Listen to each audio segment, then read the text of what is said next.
Dami ng VMX titles ngayon and sa mga stories about kabitan, cheating. Ano yung bagong ibibigay ng film na to? Let's start with Direk.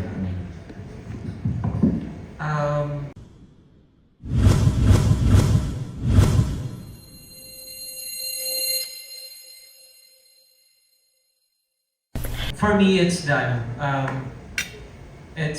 intensity and the performance ng mga actors, because I've seen kung paano nila iniba or naiba and na-elevate yung performances nila from their previous works. And then visually, I vouch ng maganda ang pelikula visually. And then even yung treatment, it's different.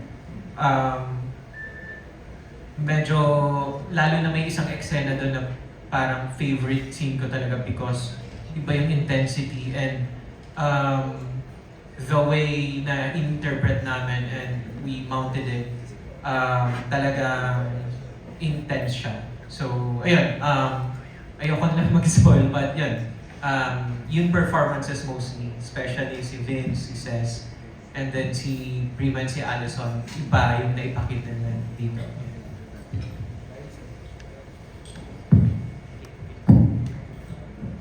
Oo, ako na yung sinabi ko. Dahil kay Direk yun, hindi namin nakita na yung pinoportrait namin character, agad-agad namin napigat nung araw na yun. So, thank you Direk, sana naitawid namin ng maayos. Yun. Ayun. Yun lang. Yes, dahil din kay Direk yun. Kasi sobrang gaan ni Direk katrabaho, lalo na ng mga co-artist ko. Siguro yung iba lang doon. For me lang, sa mga movie na napanood ko, siguro yun nga, intense, then yung chemistry din talaga. Yeah.